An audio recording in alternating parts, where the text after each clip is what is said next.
Hack number 5 is first impressions. So your resume's been successful, they liked your LinkedIn profile, they've invited you in for an interview.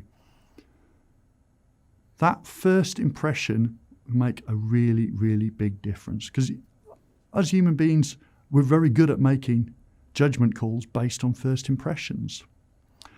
And again, I've seen plenty enough examples of where it's gone wrong. Now, I used to work for somebody a few years ago who used to recruit for some very, very high-powered CEO roles.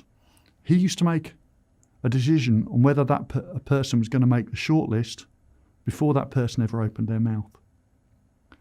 He would look them up and down, and let's just say it was a chap. He would go, tie's half undone, hair's scruffy, shoes are dirty. Would I want to put that person in front of my client for this super important role? No, I wouldn't. And that's just one example. We all make those judgment calls whenever we see somebody, meet somebody for the first time.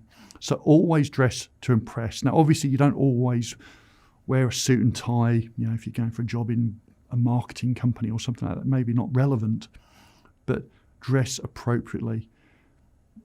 Use an example. You've got two 16-year-olds go for an interview at McDonald's and are both exactly the same as each other, except one's wearing a scruffy t-shirt, board shorts and thongs. The other one, their mum's made them put a white shirt on and some black trousers and relatively smart shoes. Which one's going to get the job in McDonald's?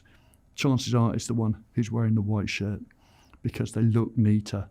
That first impression is really, really important. So again, the grandmother test. Would your grandmother be happy to go out with you dressed like that? If not, maybe put something else on appropriate. But likewise, don't go overboard, don't overdress. Classic one, just a little one, is people who wear bracelets and bangles and stuff like that.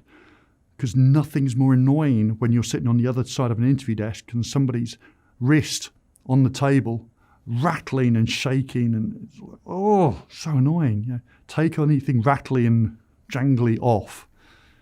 Again, little things can make a big, big difference. So that initial first impression, important. But then when that person reaches out to you and shake your hand, that's also important. Now, I have seen 3 different types of handshake, or so 4. And the first is the bone crusher. The bone crusher goes in for the kill, they crush that hand, and that person goes, oh, this person's got anger management issues. The next one is the limp dead fish. There's just nothing going on there. And you think, oh God, has this person got any get up and go? Now, again, they probably haven't even said a word yet, but you've made a judgment call. And the worst one of all is this one, the wet hand. Chances are it's just you're a little bit nervous. Fair enough. But what is that person actually thinking? They're thinking, oh God, they've just made the bathroom. Oh, that is disgusting.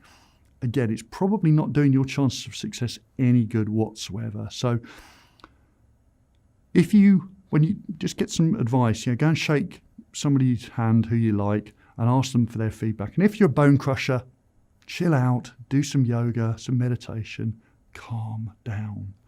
If you're a limp, dead fish, maybe, squeeze a tennis ball in the evening while you're watching TV and just work on, making it appropriate. And again, obviously make it appropriate to the person whose hand you're shaking. If it's a big rugby player, then maybe you can go in a little bit harder than maybe a small old lady.